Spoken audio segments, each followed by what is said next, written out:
going back, way back into time. This cartoon is so old it could vote Republican.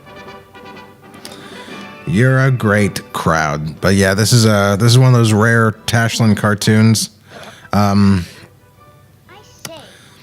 You don't, let me just let you hear this dialogue real quick. Do tell me about some of your adventures hunting big game in Africa. That ferocious-looking fellow up there. Was he stopped when you got him? Oh, no. I say, how jolly. I don't get it.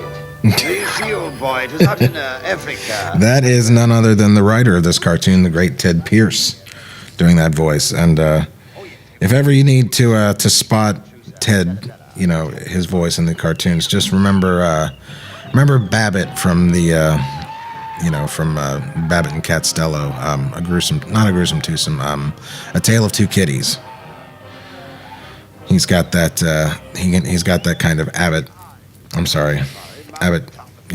Abbott gruffness to him in his voice. But this cartoon, this is a request actually, from Big Ben Niemczyk. Ben, I apologize if I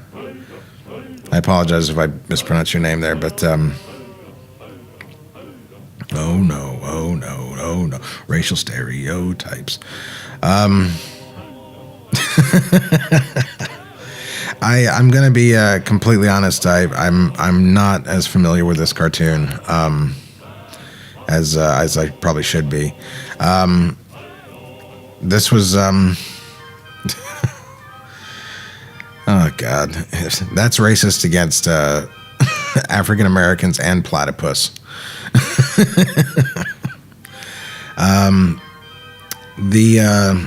There's not a lot to say about this cartoon. It's pretty, I don't know, it's pretty standard in a lot of ways, but one thing that it does a really good job of showcasing in terms of from a historical standpoint is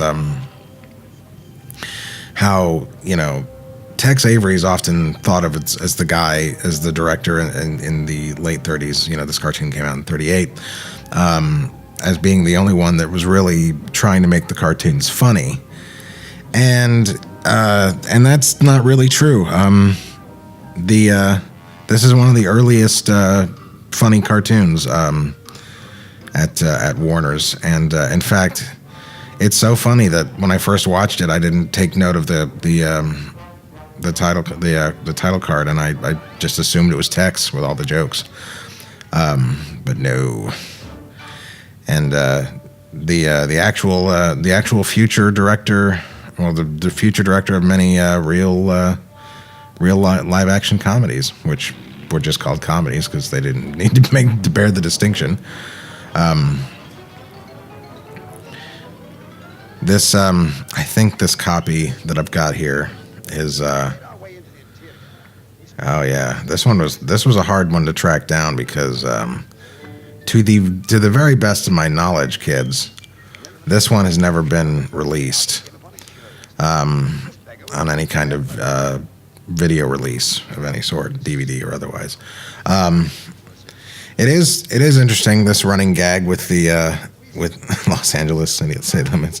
This running gag with the elephant that does the "That's all, folks" thing at the end. Spoilers, but. It's weird. It's one of those rare moments when, not Porky, not the little, or Bosco and the dog or any of that, but just a random character is given the assignment from that cartoon of saying that's all, folks. And also, I also went, pretty fast. I'm sorry, now I'm watching it. But there's also, one of the earliest signs that it was going to be what Looney Tunes and Merry Melodies became, which is raucous and parody and funny. This cartoon has a reference to Popeye, which I think is coming up here. The Major, yeah, he eats He eats the spinach because he's strong to the finish. But, yeah, that's the gag. Of course not. That wasn't it. Well, it could be. The great Mel. The great Mel Blanc. Not too long after getting his contract with... oh, here it is. Good enough for that sailor man. It's good enough for me.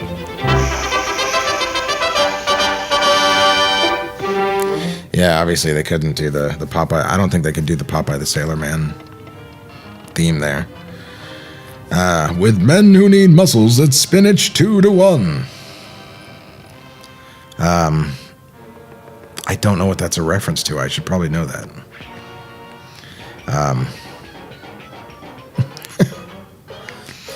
But yeah, what can I say about this cartoon that hasn't already been said already?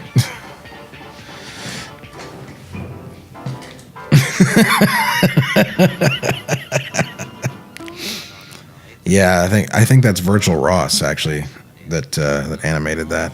Although Phil Monroe is the only credited animator. The reason I think it's Virgil Ross is because if you look back at the elephant's eyebrows, I don't know. I've been noticing lately that Virgil Ross has a tendency to, when the eyebrows are kind of crossed and looking down a little bit. There's I don't know what it is. I tend to. I'm not saying I'm right either. So, what am I saying? Well, that is the ever elusive. I don't know, but yeah, right there. I don't know why, but that I have maybe it is Phil Monroe. I don't know. I don't know. I apologize, Big Ben, for all of this inconsistency, but I hope you enjoyed it, and I hope you guys come back next week.